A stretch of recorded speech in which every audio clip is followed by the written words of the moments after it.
Good evening. Thank you so much for being here. I'm Rachel Cooper. I'm the Director of Culture and Diplomacy here at Asia Society.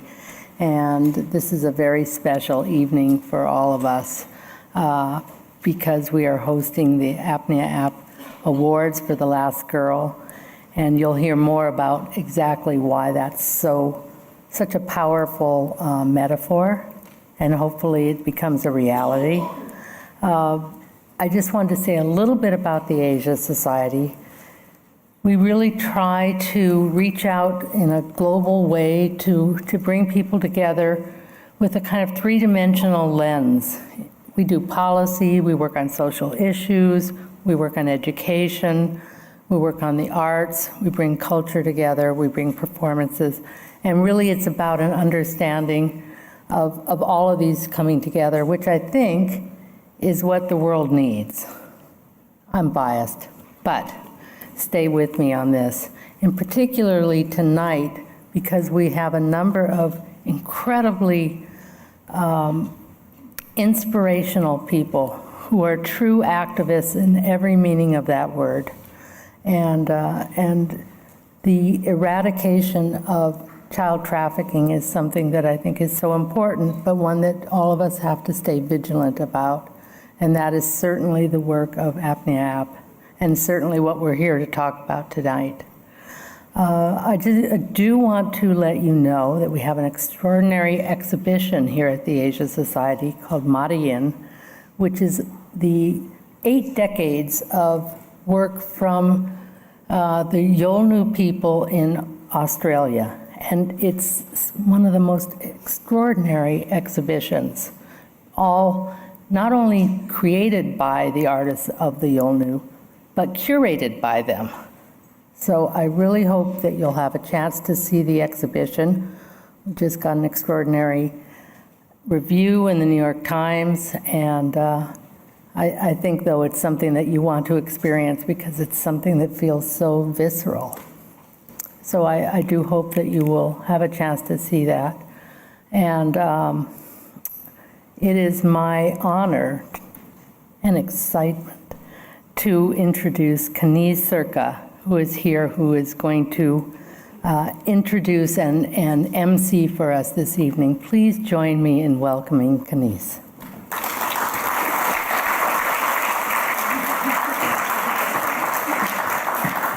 Thank you so much, Rachel. Like you said, my name is Kaneez Surka. Good evening, ladies and gentlemen. I am a writer, producer, and stand-up comedian. And while tonight we'll not be hearing my jokes, because they might not be appropriate, I'm here because a lot of my jokes and a lot of my art revolves around female liberation and freedom and equality. And so I'm very honored to be here as a proud supporter of Apne Aap, and as someone who believes in using her platform to, for advocacy and for change.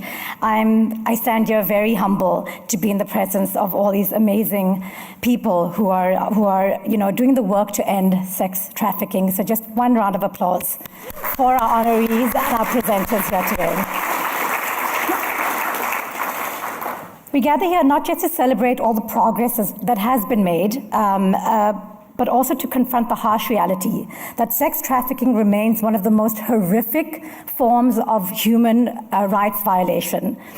Millions of women and children around the world are just trapped in a cycle of constant exploitation and violence, and it strips them of their dignity and their right to a safe life and their right to choice. And that's why, because of Apne Aap, and that's why I'm so grateful, for Apne Aap, because they are working tirelessly to dismantle, all the systems that enable trafficking. They empower survivors, which is really important. And they also advocate for policy changes on a higher level. So thank you, Apne Aap, for all the work that you're doing. Because while the battle it's a struggle, you remind us that it's not impossible. And I think that's what you'll see here tonight as presenters come and tell us their stories. To all the survivors who have shown tremendous strength and resilience, you inspire us. To all the advocates, policymakers, and volunteers, thank you for your relentless efforts.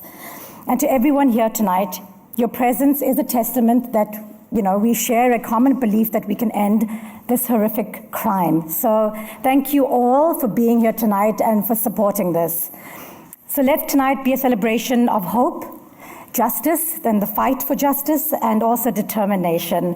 And on that note, I would like to call upon the founder of Apne Aap Women Worldwide, Ruchira Gupta. Please put your hands together and welcome her on stage. Thank you, Ruchira.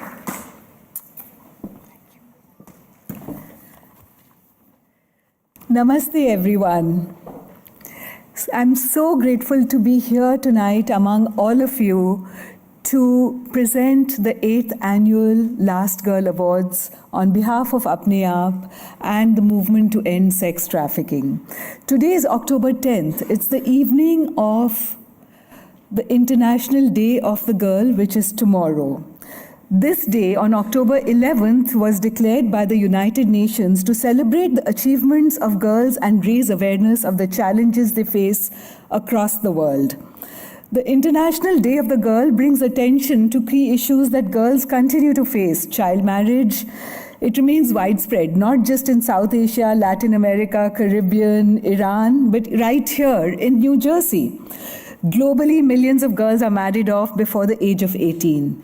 Education, another critical issue, is a challenge for many girls who find it hard to even get to school. They don't have the means, food, sometimes a second set of clothes, shelter, or even protection to be able to walk that distance to school. There are 62 million girls worldwide who still don't have access to schooling. Young girls also bear the burden of household chores, spending 160 million more hours than boys of the same age doing unpaid work. Even worse, many girls around the world are vulnerable to sexual violence, including sex trafficking, often with little to no accountability for the perpetrators. Girls impacted in conflict and war are among the most vulnerable to being trafficked and to sexual exploitation just for a little bit of safety, sometimes food, sometimes shelter, sometimes refuge. These girls, those who are marginalized, vulnerable, and often invisible, are the ones we refer to as the last girl. They are the girls most at risk to being trafficked because of these intersecting inequalities, which cut them off from their basic needs. This is why we are here tonight, to honor the people who are standing up for those girls, fighting to create a world in which no girl or woman is bought or sold.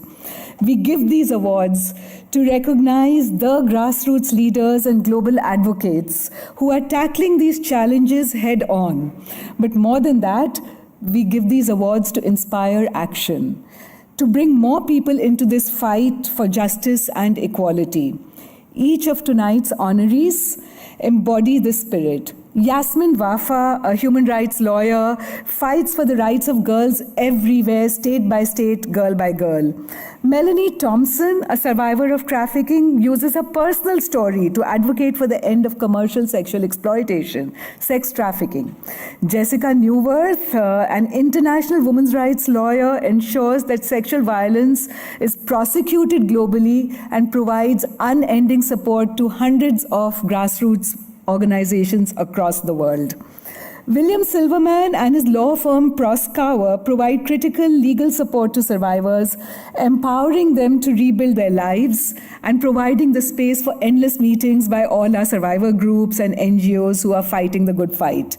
Margaret Alva, a political trailblazer, has spent her life ensuring women and children's voices are heard in policy making. And Mira Sorvino, an Oscar-winning actor and UN Goodwill Ambassador, continues to use her platform to raise global awareness of trafficking, flying across from LA at short notice, taking the red-eye flight just to be here today with all of us. These honorees stand for the last girl, and it is in their honor that we celebrate tonight. But this evening wouldn't be possible without our partner, the Asia Society, and Rachel Cooper, whose mission aligns so closely with Apne Aap's mission to collaborate, to further the work, and to advance common global understanding of pressing challenges that we are facing right now so that we can create a future of equality and justice for all. I invite all of you to reflect on how you can contribute to this mission. Every step we take brings us closer to a world where no girl is bought or sold, and together we can build this world. Thank you for being here and for standing with us in this fight.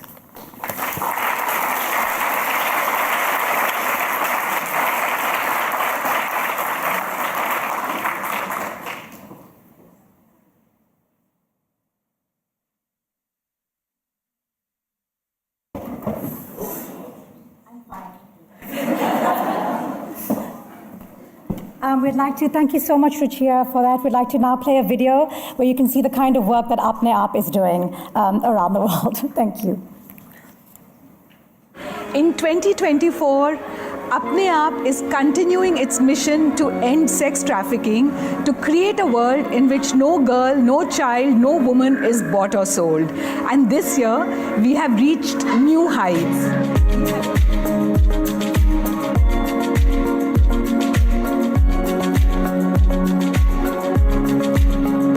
We have educated a fresh batch of 62 girls. We have connected a fresh batch of 50 women to livelihoods, bank accounts, government IDs. We have given food to more than 1,500 families so that they don't become vulnerable and preyed upon by traffickers.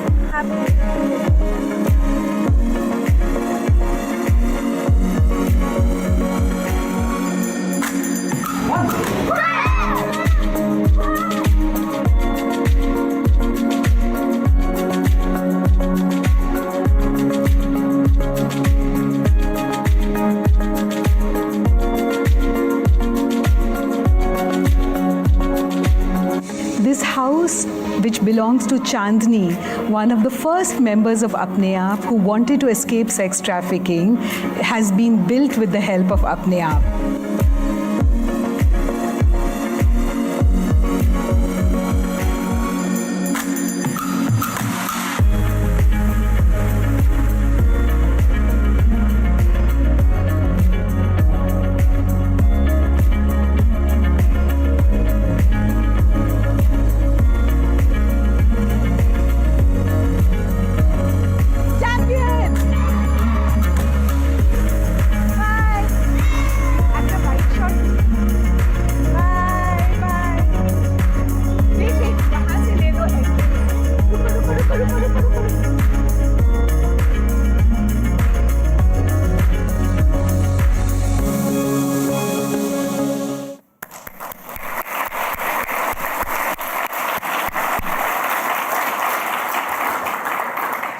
Ladies and gentlemen, we'll now begin the ceremony, the award ceremony. And so for the first awards for tonight, the Last Girl Champion Award. Our first award is the Last Champion Award, and it's my pleasure to introduce, it's my pleasure to introduce Leymah Gwobee, Nobel Laureate and Peace Activist, to present this award. The honoree tonight is Jessica Neuwirth, a fierce advocate and international women's rights lawyer who has spent her life fighting for gender equality. Please can we welcome on stage our honoree and our presenter.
there's not much that can be added to what has been shown, but you embodied the true spirit of our collective humanity.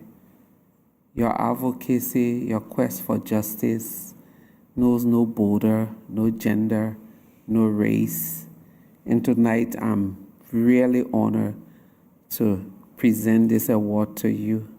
Thank you, Jessica. Because of you, many women can say we know what justice looks like. Thank you.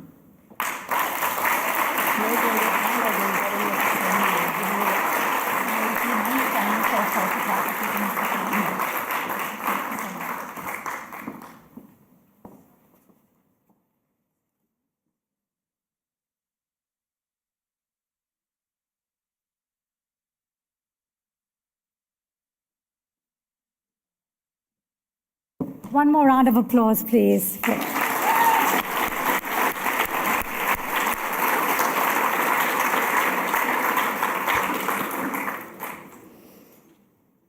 Our next award is the Last Girl Human Rights Award. I'd like to invite Dorchen Lehold, a powerful voice for women's rights, to present this award. And also our honoree tonight, Yasmin Vafa, a bold advocate for gender justice whose work has had a lasting impact on the lives of women and girls around the world.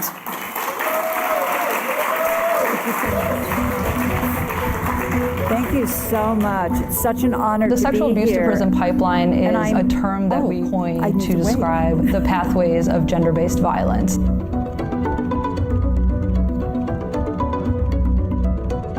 What was really startling for us was the realization that for our most marginalized girls, violence was actually propelling them into the justice system.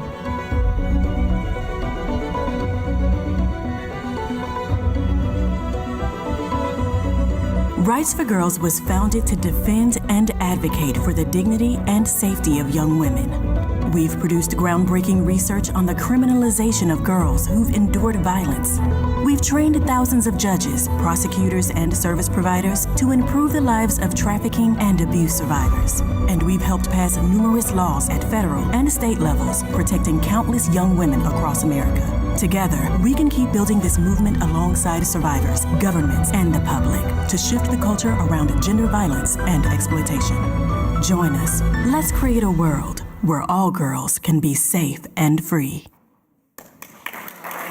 Amazing. A picture is worth 1,000 words. I am thrilled to have the opportunity tonight to pay tribute to Yasmin Vafa, one of the most generative, strategic, and powerful leaders in our feminist abolitionist movement, and one of my longtime sheroes. In 2016, Yasmin founded Rights for Girls, an extraordinarily effective force for ending barriers to justice to and advancing the rights and interests of the most marginalized girls in our society. Girls of color, immigrant girls, gender nonconforming girls, criminalized girls, and girls who have experienced the loss of family stability and the trauma of foster care.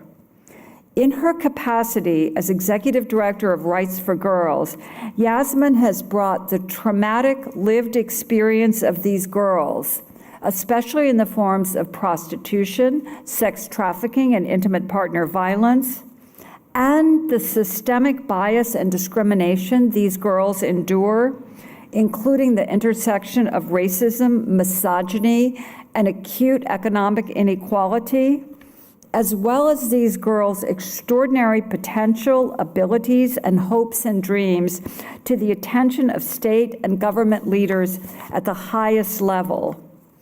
To this end, she has delivered searing testimony, researched and written nationally recognized reports, designed and led trainings that have changed the hearts and minds of influential government leaders, and pioneered new institutes and coalitions. The National Multidisciplinary Institute on Child Sex Trafficking, World Without Exploitation, the DC Girls Coalition, the Girls at the Margin National Alliance. I can't think of anyone who has done more to envision, build, and support the infrastructure and strategic underpinnings of our movement to end gender-based violence than Yasmin. And I think you can see that there is no more visionary and impactful agent of social change than Yasmin Vafa, and there is no one more courageous, no one more willing to stand up for true justice for marginalized girls and women at a time when their needs, rights, and interests are too often subordinated or disregarded, not only by conservative elements, but also by longtime allies in related movements.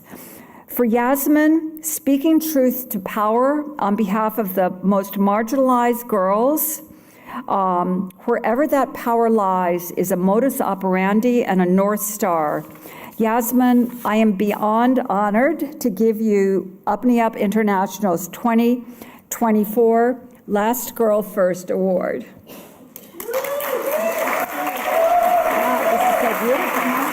Mind standing at the edge of the carpet and giving it a photograph.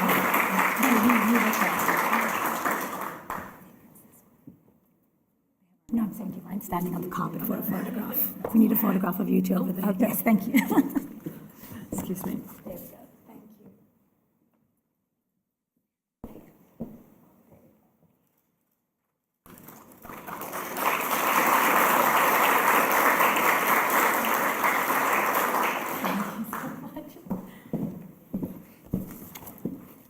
There we go. Thank you. Please, one more time, a round of applause for our honoree Yasmin Vafa and presenter Dorchin. Our next award is that we have is the Last Girl Courage in Action Award. It's now time for us to introduce the honored. I'm honored to welcome Mona Sinha to present this award to Melanie Thompson. Melanie is a survivor activist who has become a global leader in the fight against commercial sexual exploitation. Her courage is a true inspiration. Please help me in welcome our honoree and our presenter onto stage. Yay!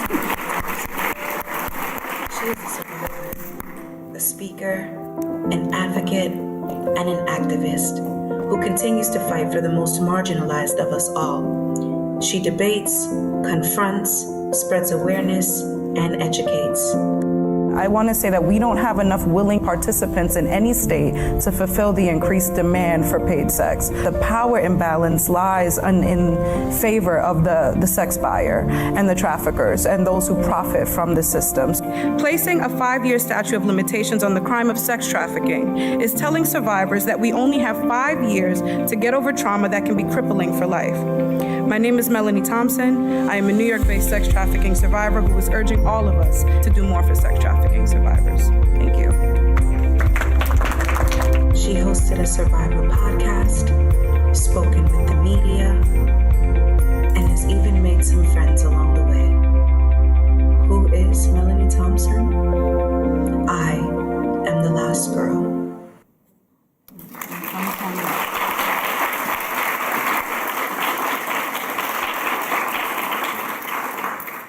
Melanie Thompson exemplifies why we do this work.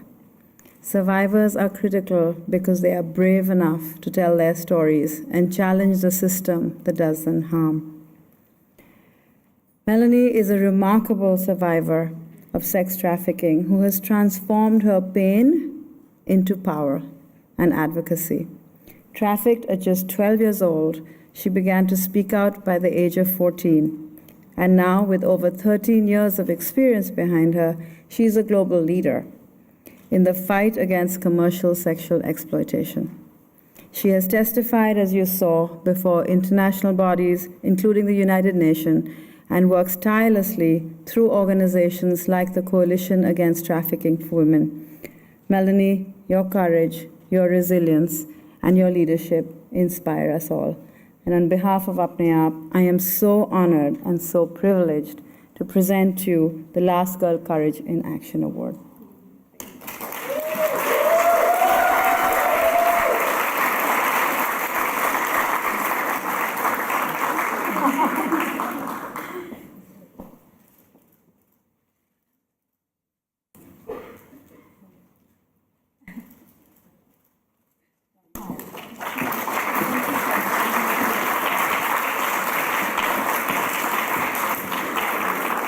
Thank you, Melanie. Thank you, Mona, and congratulations. I'm just going to keep moving on to our next award, which is the Last Girl Leadership Award. And this award will be presented by Reshma Shetty, and the award goes to Bill Silverman and Proskauer for their outstanding pro bono legal support to the anti-trafficking movement.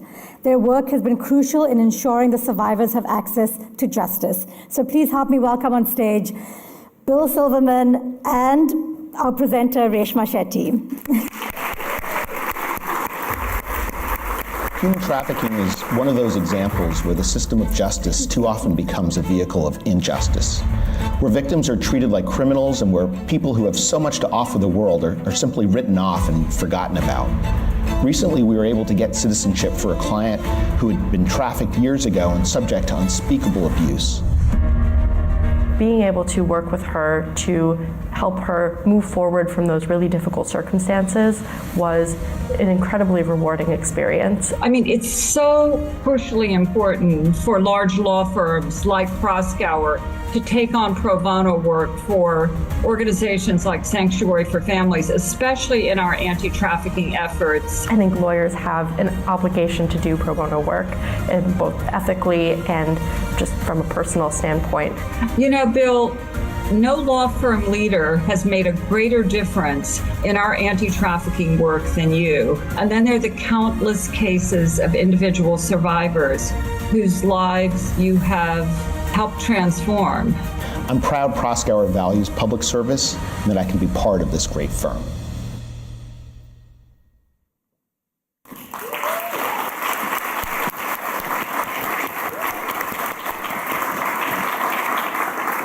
Good evening, everyone. It is my absolute honor to be here to present this award to William C. Silverman, a true champion for justice.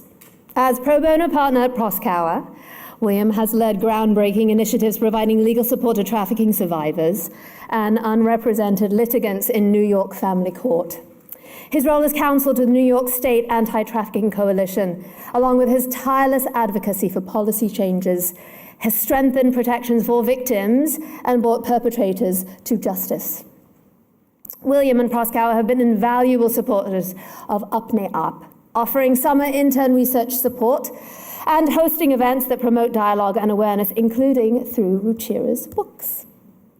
For his outstanding leadership and dedication, including being honored with the Ably Pro Bono Leadership Award, William, we thank you for your relentless pursuit of equal access for justice for all.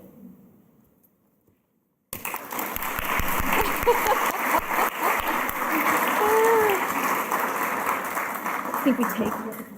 Okay, so we do this. We'll go over here. Okay. Here we go.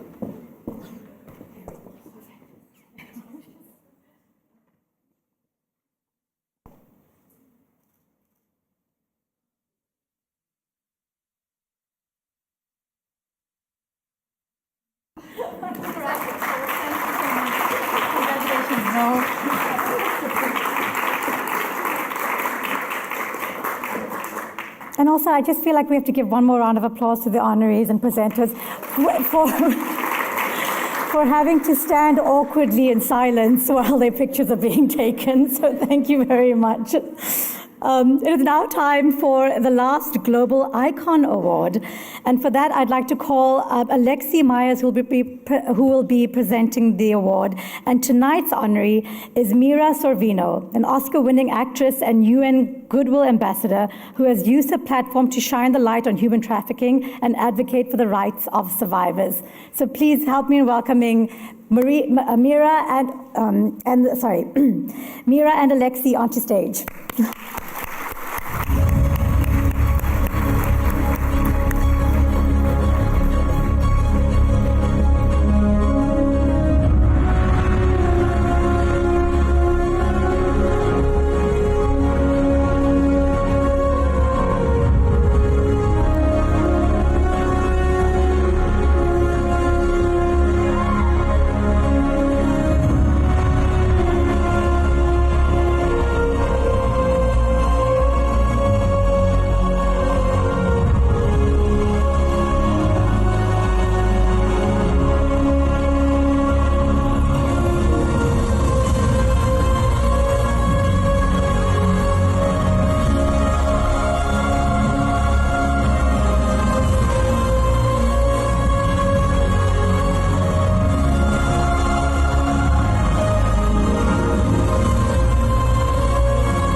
It is rare to encounter a Hollywood star who has won an Academy Award, graduated summa cum laude from Harvard, is the mother of 4, and is a trailblazing advocate in the fight against human trafficking. And I would know. Mira first met Ruchira at the United Nations decades ago, where she read from Ruchira's book, River of Flesh, and became a fierce ally of Apne Aap. Mira was appointed UN Goodwill Ambassador to combat human trafficking, during which she traveled the world listening to survivors with deep empathy and passion, and using her powerful voice to accelerate change. She now serves on the board of the UN Voluntary Trust for Victims of Trafficking. As many of us in this room know so well, Mira is always at the ready, at the other end of an email or phone call, to use her platform and to share her brilliant light to raise awareness, advocate for strong laws, and bring justice to survivors, especially the last girls among us. Mira, we honor you tonight for your extraordinary dedication to realizing Apne Aap's mission and present you with the Last Girl Global Icon Award.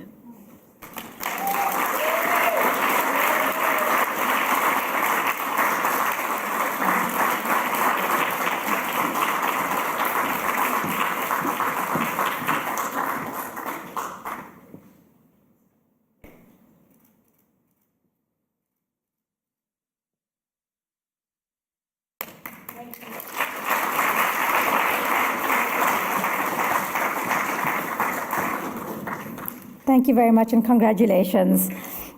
And now, last but certainly not least, we have the last award. And this award is the Last Girl Lifetime Achievement Award, presented by, once again, Reshma Shetty. And this award goes to Margaret Alva, a political trailblazer who has dedicated her life to advancing the rights of women and children in India. Her leadership has made an enduring impact on society. So could I please call on stage Reshma Shetty and our honoree for the award, Margaret Alva. I was born a third daughter to my parents. My mother was disappointed, but her father told her not to be. By the end of her life, she was anything but disappointed. I walked barefoot to school in the rains. Didn't study English till high school. And though I was a good student, I found my voice only when I spoke up to uplift others. As a debater, an activist, a lawyer, a parliamentarian, a minister, and a governor, from village meetings to cabinet sittings, and at the UN, my work has centered around the marginalized and oppressed, the girl child, women, Dalits, tribals, and minorities. I was India's first woman vice presidential candidate. I won a platform to amplify causes close to my heart. I have tried to lead with compassion, courage, and commitment. I am Margaret Alva.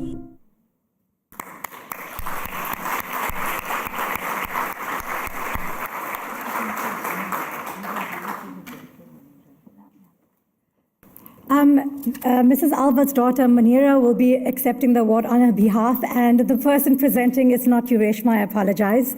You looked very scared and shocked when I said that. You were like, it's not me. But please could we welcome on stage the presenter of this award, Leymah Gwobee.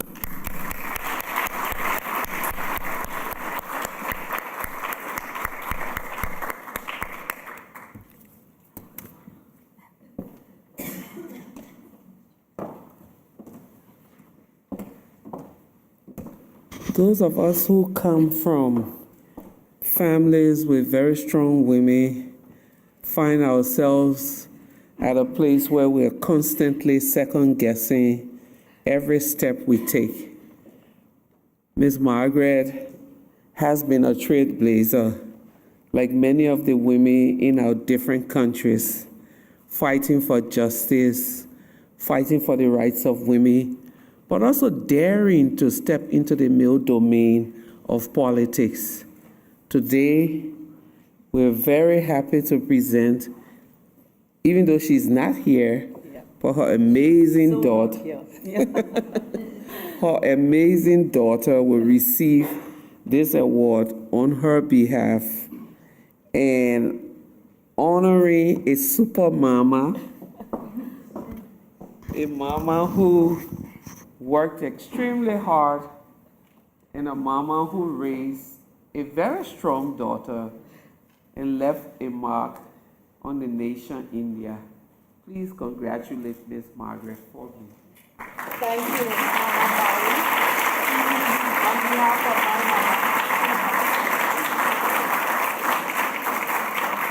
Good evening, everyone. And just for a second, shall we applaud these heroes against human trafficking one more time?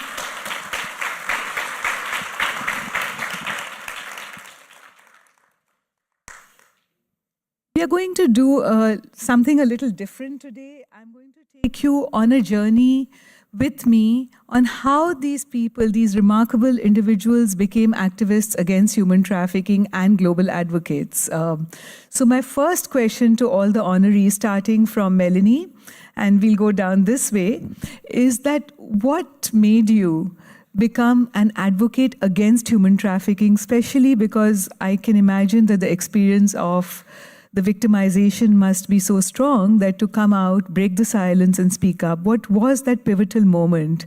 And as now part of this movement against human trafficking, where do you see the hope? Absolutely. So, hi, everybody. I was just sitting here thinking, I don't want to go last. And then I was like, oh, I don't want to go first either. But for me, I think some folks in the audience have heard this before, but I was in a facility when I was a teenager, and there was a famous New York Times editor that came up to interview the supervisor of my unit and wanted to know more about this unit that was specific to sexually exploited young girls.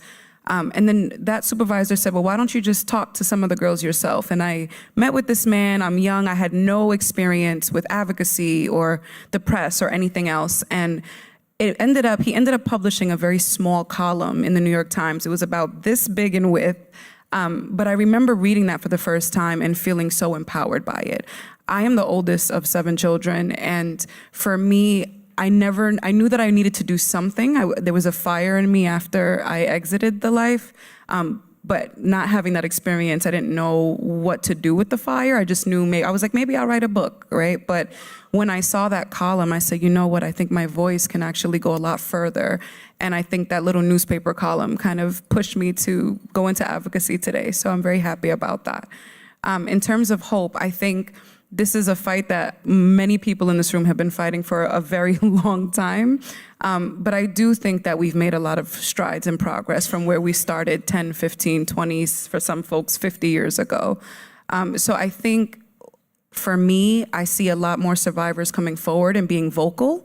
I see a lot more legislative changes happening, or at least legislative discussions.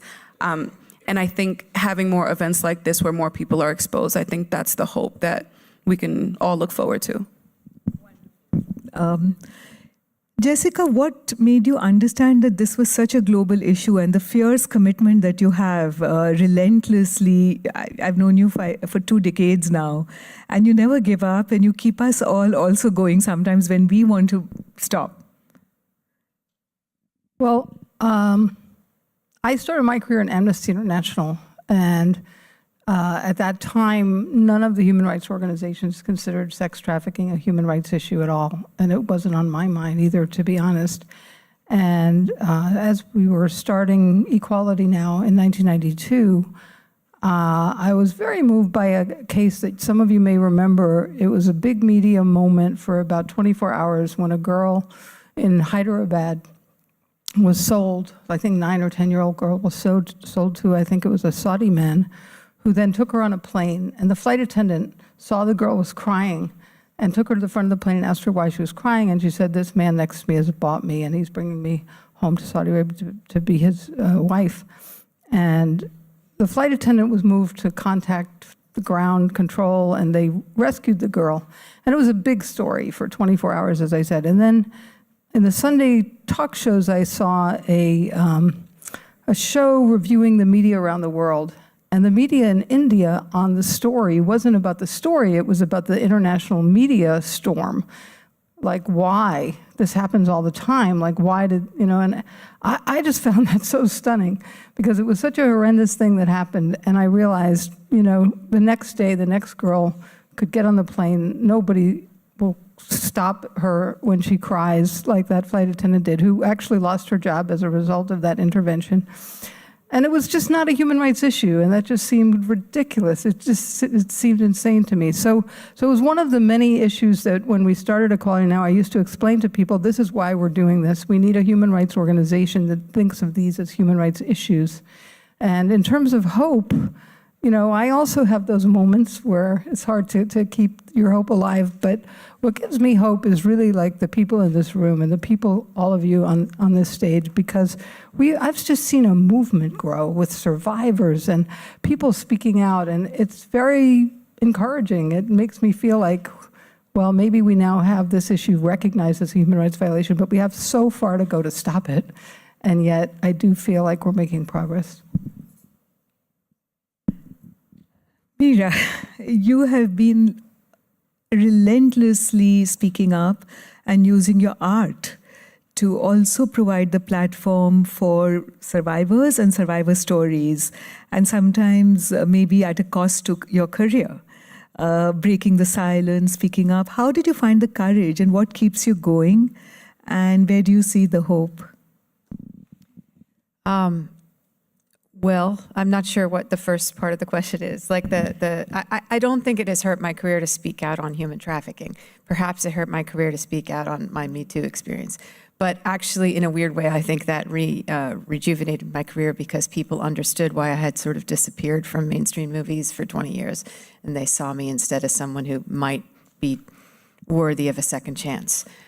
So actually, it had the reverse effect from what I thought it was going to have. I thought I would never work again at all when I spoke out against Harvey Weinstein publicly, and instead, my career has picked up since then.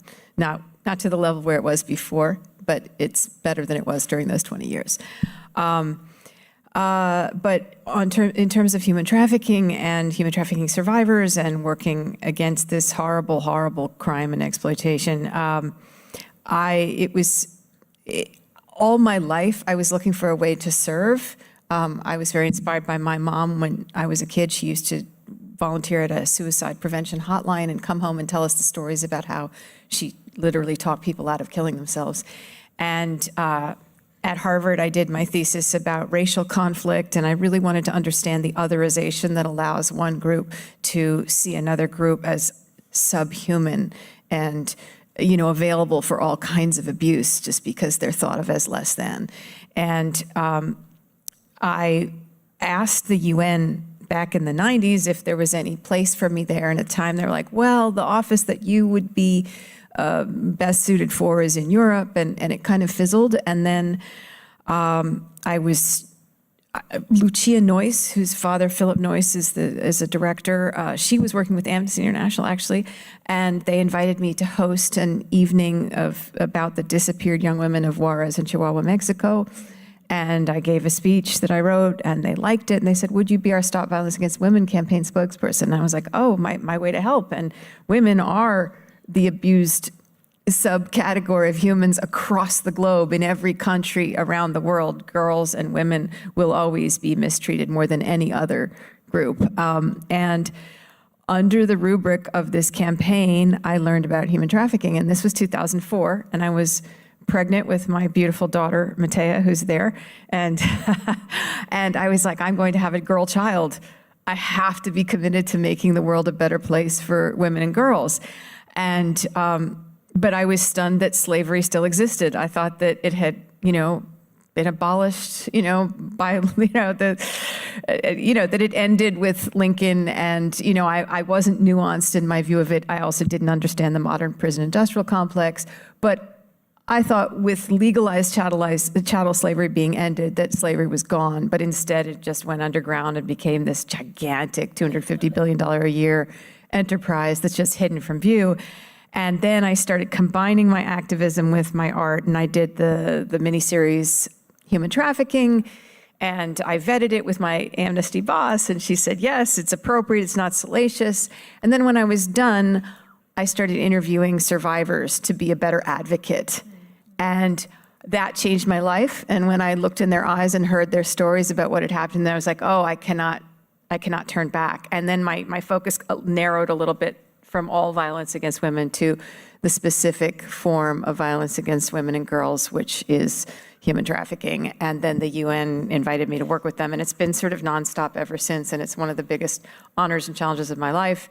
I know I'm taking up too much time, but the hope is just, I'm seeing a lot of survivors come forward and show the world how capable they are of being these voices of hope and these resurrection stories in and of themselves, like that the human spirit is so waiting and ready to reclaim its place and to carve out their own destinies. And I see more and more of those people exiting, either self-exiting or with help, and then taking life like with a vengeance, a beautiful life. And not to say it's not full of trauma, recovery, and suffering, but there's also this incredible shining example of what human beings are capable of, which I think sparks empathy, which I think takes away the apathy that the world has, where they say, oh, those poor people, but they're sort of already gone. And I think that, the darkness of this crime is such that people turn away and they stop thinking that they can do anything. But actually, it's only happening because we all haven't done enough. Like if everyone stood up and said, oh, no, not on our watch anymore. This is our number one priority. We will not rest as a people, as a globe. We will not rest until we eradicate this. Then it would go away. But it takes that sort of groundswell of commitment among all people. But I think that we can get there. I mean, if we got rid of legalized chattel slavery, we can get rid of illegal slavery. It'll be hard, but I think that it's possible.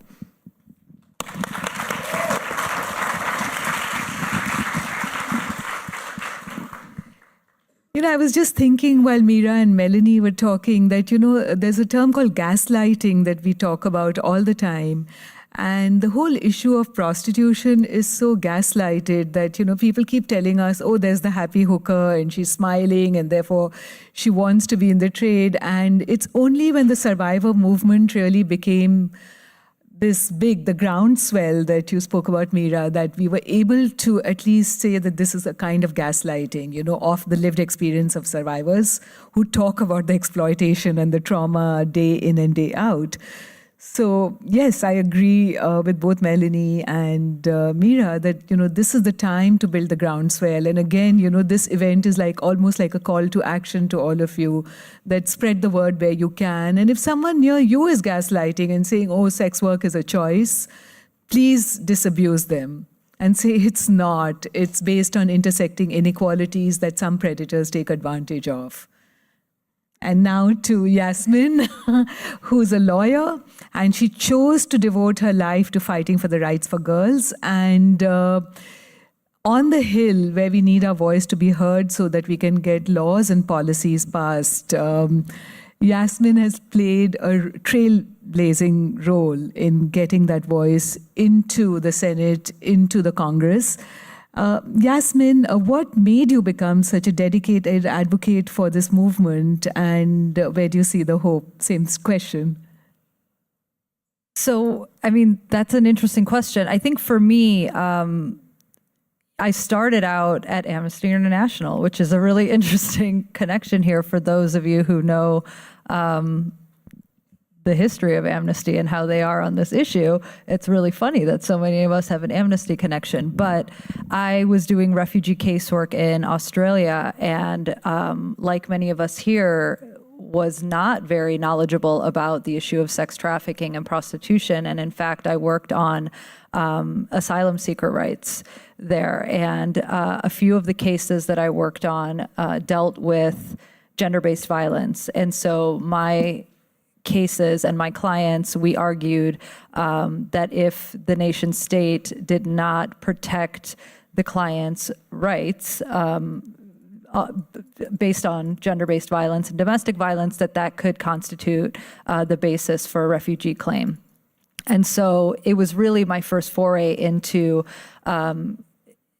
federal policy and human rights policy and gender-based violence issues. And so for me, that really awoke my desire to pursue policy issues. And issues of gender-based violence. I mean, the survivors that I interviewed, the sheer, harrowing stories that they had. And so for me, that really opened my eyes into the type of work that I wanted to do. And so I ended up moving back to the US, pursuing my law degree. For a number of years, I pursued traditional law. I was a corporate lawyer. And then I quickly realized that this wasn't the path for me. And so I ended up starting Rights for Girls, and ended up wanting to do federal policy and advocacy. And then we expanded into state policy and advocacy. And it was really through working with young girls and service providers all across the country and hearing their stories and this common thread through all of the young girls that we worked with, but also our partners throughout the country who had worked in different spaces, youth justice reform, criminal justice reform, civil rights, human rights, racial justice, gender-based violence. And in all of the different spaces in which we worked, girls' voices and girls' rights were largely invisible. And so this was really around 2011 or so, and we realized that American girls in particular, domestic human rights of girls, were largely invisible. And coming from the Middle East myself, I was born in Iran.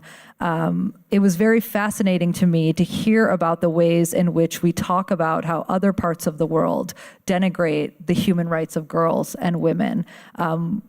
You talked about it earlier too. We talk about child marriage in the Middle East. We talk about gender-based violence in India, in parts of Africa, in Latin America, but we don't talk about child marriage in the United States. We are testifying on a child marriage bill in Washington, D.C. in 2 weeks. There were 7,000 child marriages in Virginia. We just passed a law there last year. There's only 12 states in the United States that have banned child marriage under the age of 18. We're still working to do that. So this notion that we have it solved here in the United States, it was very fascinating to me to come back here and pursue law in the United States and realize that we have rivaling rates of gender-based violence, child sexual abuse, sex trafficking in the United States than much of the developing world. One of the things that our allies in Europe will always tell me is that they think it's shocking that in the United States, most of the sex trafficking survivors in the US are American born, when in Europe, it's mostly migrant women. That speaks to the profound inequality in our communities here in the United States, that we're talking about incredibly marginalized women, girls, and youth. So I think that's really important. And for me, I feel very strongly that all of these struggles are connected. And for me pursuing human rights, I can't return to Iran, but I feel very deeply that it's an obligation to work to support the rights of young women and girls here in the United States. It's a privilege to do this work every day. And I came to the issue of sex trafficking by working with girls who are incarcerated here in the United States. And I was actually very surprised to learn that sex trafficking was happening here in the United States.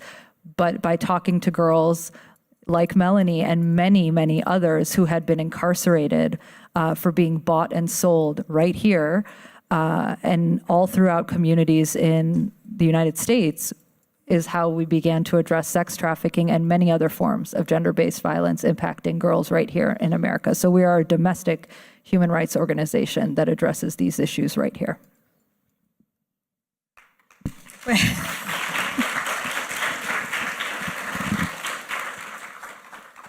Thank you for highlighting the inequalities right here, which are in plain sight and invisible.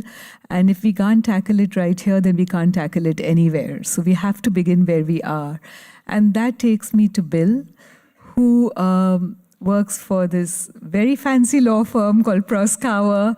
And they have a big corporate practice, and he chose to head their pro bono practice and support organizations like Sanctuary for Families, family law courts, and help survivors and really bring perpetrators to justice.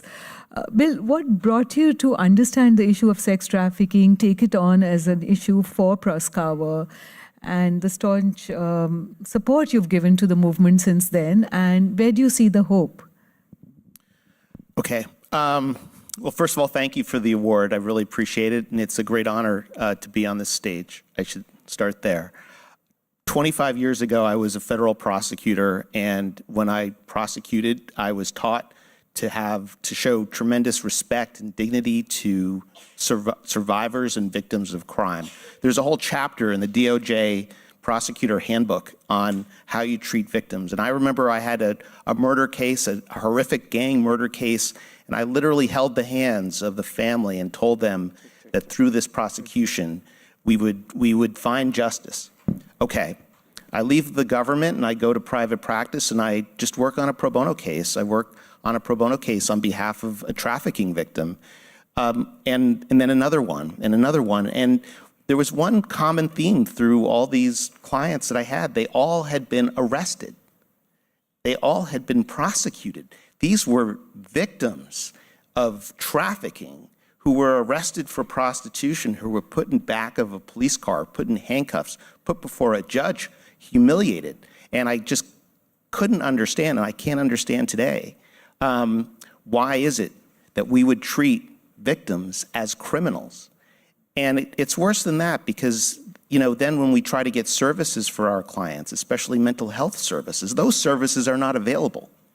So what I think, I sort of got out of my very sheltered and privileged career and decided that, I had always, especially when I was in the government, I always looked to the government as the protector of the vulnerable.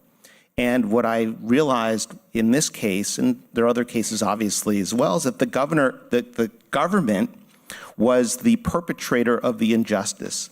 And the government failed to address, this problem. And so that made me begin to think that the private sector, right, it's not just an act of charity, but that the private sector actually plays a critical role in equal access to justice. And one of the valuable things, and I appreciate your including Proskauer in this award, is that the message has to, continue to get out, that the private sector has to have a very clear and strong voice, that trafficking, that prostitution is not a choice, that prostitution is the result of a power imbalance, it's a result of severe, horrific violence and abuse.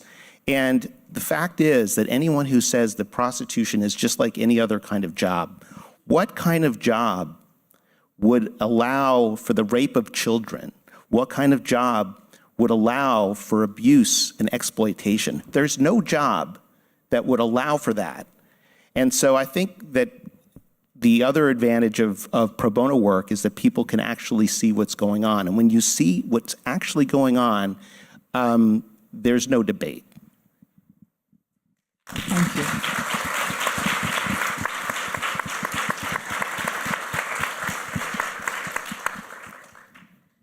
Last but not least is, of course, Leymah Gwobee, who has done something which we wouldn't even imagine we can do. Right now, we are talking about abuse at the most intimate level of men who are predators, who are going and buying little girls. And we think, we want to hold them accountable. We want to bring them to justice. We want to fight for justice for the last girl who's poor and female and a teenager in America. She could be Black or Native American. In India, from an oppressed caste. And her intersecting inequalities cut her off from access to so many things and make her so vulnerable that traffickers can go and prey upon her.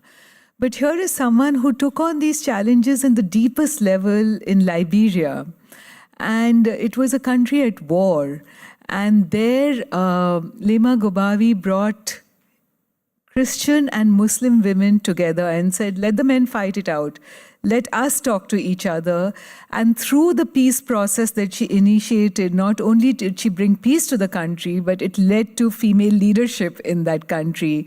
So Leymah, you represent the hope. You represent female leadership. Can you tell us what we can do as an anti-trafficking movement to take on these deep polarizing challenges which are dividing us even among the sexes? Thank you so much, and congratulations to all of you. I think one of the biggest gaps in all of the work that we do as activists is working in silos. We all claim that we have values that are not aligned, and our values keep us apart rather than bring us together. Several years ago, I was in Alabama, and there were young people working on LGBTQ rights, housing justice, thinking about everything that everyone else is working on. But there was so much fight in the room, so I quickly took a board and put an equation, and at the end of the equation was human rights and peace and justice. And so what are you working on? I'm working on housing justice. And so what is the ultimate? Oh, what you wrote there, human rights and peace and justice. What are you working on? So everyone, ultimate goal, and that's what we're all doing here. All of our ultimate goal is that people have better lives, and that people are prosecuted when things happen. But at the end of the day, we can't seem to find a rhythm that we need in order to do the work that we need to do. So I think the first step, because there's so much division, like you said, so much polarization in the world that we live in, that we need to be really, really intentional about building partnerships. When the war started in Liberia, we have 16 tribes, and there was not a single tribe that was not a part of the fighting forces. Every tribe was involved. And when the war started in '89, there were only 2 factions. By the time we were coming to 2000, there were over 15 factions. And so when we started our movement, we knew that we did not want this movement to be about individuals. We wanted it to cut across the divide that was holding us hostage in terms of the war. So Christian women, Muslim women, regardless of your social political class, and if you know the history of Liberia, you know there is a class thing with the free slaves, descendants, and the indigenous people. We wanted to bring everyone around the table. But the one question that we ask is, if your child, as a Muslim woman, dies, is the pain different from the death of a Christian woman child? And the answer was no. And so we kept pushing it. And at the end of the day, if we all, as we sit in this room and someone walk in with an AK-47 and begin to shoot, does the bullet know how to pick out a Christian from a Muslim or a free? And the answer was a resounding no. So all of this was to get us to start to work together. And I think as activists, this is the moment for us to ask questions. We had a conversation in Venice because there is someone that you know who's doing some work, and you said, I'm very uncomfortable because I feel like X, Y, Z. And the challenge as we talk, I push you and ask you, have you sat with this person to say, because you were very close to them, but all of a sudden you think you don't have values aligned, and you say, I didn't do that. And I think that's how a lot of us activists are operating. The moment we hear, sometimes we don't even see, we hear that this person is aligned to this government, we cut you off, or this person, and so there's no room for collaboration, there's no room for partnership, and I think that's where we really need to push it. We need allies, we need male allies, and I'll just give this example and stop. Since winning the prize, I started a foundation to send girls to school. Recently, we recognized that our biggest partner is the chief imam of the Republic of Liberia. So the imam goes to the different high schools, the different Islamic high schools, and he teaches different classes in those schools. And he identified these different very bright girls, and he recognized that early marriage starts the moment they get to 6th grade. Their parents are about to pull them out of school to get married. So he's been going to these families and negotiating for these girls. And the family will say, no, they're going to get loose. They will have babies out of wedlock. So he brought the first 3 sisters to us. One is now an engineer.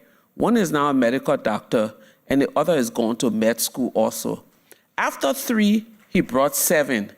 Today, we have 21 little girls. But what he did a few weeks ago, we invited the students to come so that they get to know each other just before school starts. And he was intentional about going into the community and found the hardest fathers, the ones who were very difficult to convince that anything good can come out of girls' education. And he chartered a bus, 2 buses, one for the parents, one for the children. They came to the office. And then he walked into my office and said, I brought some hard to deal with parents here. You do you, I'm going to just pass around this. And he was just walking around, playing, touching flowers, doing his own thing. And I didn't know what to do. But our program is such that everyone will stand up, introduce themselves. And some of the girls that the imam had brought years earlier were standing up and saying, oh, I graduated from university this year. My GPA is 4.0. And we're talking about the opportunities for travel, for all of these things. At the end of that day, without even pushing anything, the hardest to deal with father walked to me to say, the skills have dropped from my eyes. And I'm going to now be an ambassador within my community to push for girls' education. So we need some of the most unlikely allies to be able to do the work that we need to do. Until then, you doing this person doing this. In Africa, we have the saying, a single broom straw cannot sweep a room. We need to bring all of our ideas together, bind them in one cord, and use it to sweep out sex trafficking, gender inequality, all of the different things that we're working on, but it's only collaborative effort that can take us to where we need to get to.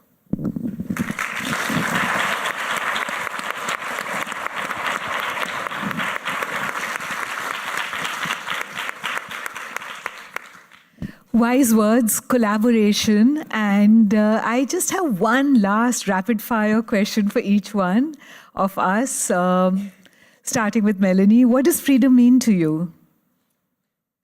Freedom to me is when we're no longer having this conversation, when people are not being bought and sold, when we don't have to work in teams or silos, when it's done.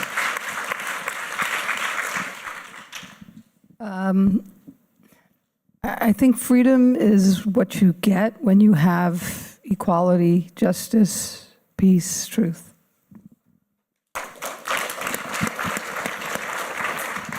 I think freedom for me is the ability to pursue one's own destiny, to self-direct one's destiny, and then freedom also involves other people's work to help achieve that for everyone. But I think that's what it was. And I just want to say a little moment of appreciation. A man that we've focused on in the documentary for CNN Every Day in Cambodia, Don Brewster, who ran Agape International Missions AIM there and did incredible things and rescued thousands of girls, educated them, built a school, helped the families, changed laws, worked on every aspect of prevention, rescue, rehabilitation, and rebuilding lives. He just passed away yesterday or the day before, and my heart is kind of broken about that, but I just want to, pay tribute to him and say that, I saw what he was able to do with the force of his commitment to freedom, his commitment to lifting other people up. And I'm so grateful that everyone here in this room, I feel, is on that same path. And so, I'm just grateful for his presence in my life. So.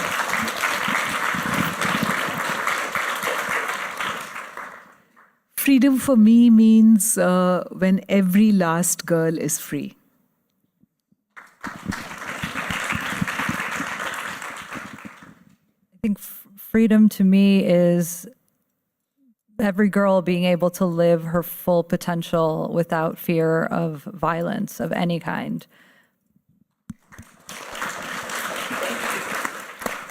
I think, just to echo this, freedom is meaningless unless everyone is free. And one of the problems, I believe, in this country is that sometimes we equate freedom with the right of the individual to do things that can be destructive to other people. And that is not the kind of freedom we want. We want freedom that's shared across the entire society where everyone can share in it equally.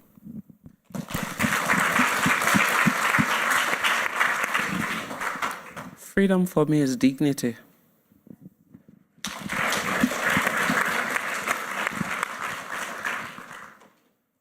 This is how we move forward to reclaim our bodies, to be free to fulfill our full potentials and live our best lives. So thank you all for being here, for receiving the awards on behalf of Apne Aap. And now I will ask Kaneez to take back the stage from me. Thank you, Kaneez, and thank you all.